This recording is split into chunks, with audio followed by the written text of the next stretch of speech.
단 하나의 전략, 대학이 원하는 것을 어필하자. 이 주제로 여러분들이 궁금해하는 입시에 대한 모든 것을 설명해 드리도록 하겠습니다. 그럼 출발합니다. 먼저 2022학년도 대학 입시의 특징에 대해서 살펴보도록 하겠습니다. 가장 첫 번째는 그렇죠? 문과, 이과, 통합 수능입니다. 올해 처음으로 실시가 되죠. 두 번째, 자연계 상위권 학생들의 희소식입니다. 약학대학 학부 모집이 복귀되게 되죠. 세 번째, 적성고사와 교사 추천서가 폐지가 됩니다. 그러면 이러한 특징들이 입시에서 어떤 영향을 미칠지 좀 더 자세하게 살펴보도록 하겠습니다. 먼저 문과, 이과, 통합 첫 수능 어떻게 영향을 미칠까요? 수능 체제가 변화가 되고 점수 체제가 바뀝니다. 공통과 선택으로 나뉘게 되죠. 특히 국어 영역과 수리 영역, 수학 영역에서 공통과 선택으로 나뉘게 됩니다. 또한 점수도 선택이 다른 만큼 그 선택에 따라서 유불리가 없도록 하기 위해서 바로 표준화 점수를 도입하게 됩니다.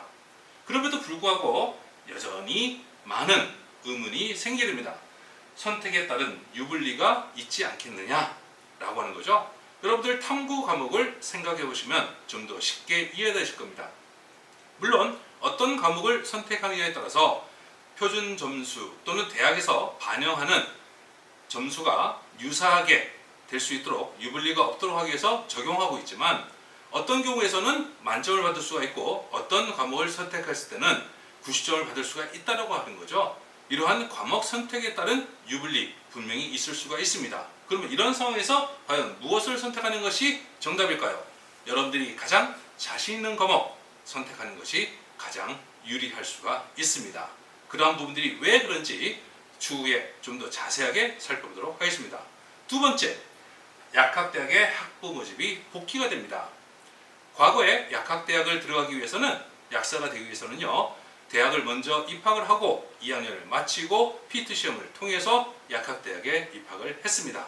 그러나 이제 다시 학부에서 모집을 하게 됩니다. 따라서 학과의 선택폭이 굉장히 넓어졌죠. 물론 이것은 자연계 상위권 학생들에 있어서의 이야기입니다.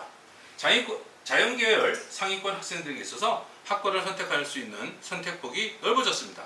과거에는 약사가 되기 위해서 보통 생명공학이나 생명과학 쪽으로 많이 들어가게 됐었는데요. 이제는 바로 약학대학으로 진학할 수가 있게 됩니다.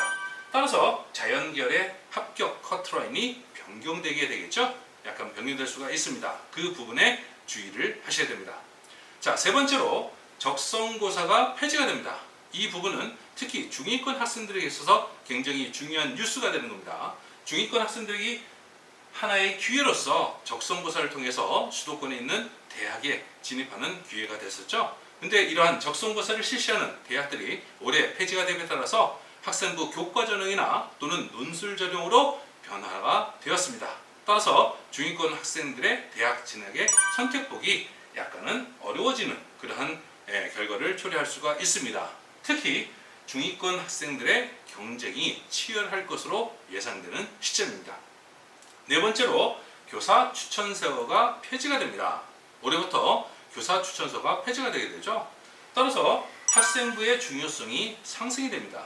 과거에는 학생부에 기록하지 못했던 일부 부분들을 교사 추천서를 통해서 보완할 수가 있었는데요. 이제는 학교생활학부에 세세하게 기록해야 되겠습니다. 그래서 학생부 기록이 좀 더 중요하게 되게 되는 겁니다. 이러한 요소들이 과연 올해 수능에서 올해 대학 입시에서 어떤 영향을 미치게 될 것이고 나한테는 어떤 영향으로 다가올 것인지 그에 따라서 어떤 입시 전략을 만들어야 할 것인지 그 부분들을 세부적으로 살펴보도록 하겠습니다. 2022학년도 대학 입시의 특징 잘 이해되셨나요? 자, 그러면 이제부터 이런 2022학년도 대학의 특징에 따라서 어떤 준비를 해야 되는지 바로 그 부분에 대해서 세부적으로 살펴보도록 하겠습니다. 그래서 홍동원 입시톡에서는요, 바로 입시 용어 올바로 이해하기라는 타이틀로 여러분들에게 설명드리고자 합니다. 자, 첫 번째로 모집 시기에 대한 겁니다. 다 아시다시피 수시, 정시, 추가 모집이 세 가지로 구분됩니다. 이러한 모집 시기별 어떤 특징들이 있고 주의해야 될 점이 무엇이고 이것을 통해서 나는 어떤 입시 전략을 짜야 되는지 설명드릴 계획입니다. 두 번째로 전형 구분입니다. 전형은 학생부 전형, 논술 전형, 실기 전형, 수능 전형, 특히 학생부 전형은 교과 전형과 종합 전형 이렇게 구분되게 되죠. 이러한 전형이 있어서의 특징이 무엇이고 그 전형들을 통해서 내가 어떤 전략을 짜야 되는지 설명드리겠습니다. 세 번째로 전형 요소입니다. 전형 요소는 교과, 비교과, 서류 또는 수능 등과 같은 요소들이 존재하게 됩니다. 이러한 요소들은 어떻게 평가가 되고 이러한 요소들을 통해서 내가 어떤 전략을 짜야 되는지 나한테는 어떤 유불리가 있는지 그 부분들을 파헤치도록 하겠습니다. 마지막으로 전형 요강입니다. 이러한 세 가지 부분들을 다 이해하시게 되면 마지막으로 전형 요강을 잘 살펴보셔야 되겠습니다. 여러분들이 지원하고자 하는 바로 대학에서 발표하는 수시 요강, 정시 요강을 통해서 내한테 유리한 것이 무엇이고 불리한 것이 무엇인지 바로 그 부분들을 파헤치는 시간을 가질 예정입니다. 이렇게 네 가지 부분들을 살펴보고요. 바로 대학 입시 가장 중요한 거죠. 전략적으로 준비를 하셔야 됩니다. 대학 입시를 전략적으로 준비할 수 있도록 공동호 입시톡에서는 여러분들을 응원합니다. 자, 그럼 다음 시간 모집 시기에 대한 내용을 가지고서 여러분들을 찾아뵙도록 하겠습니다.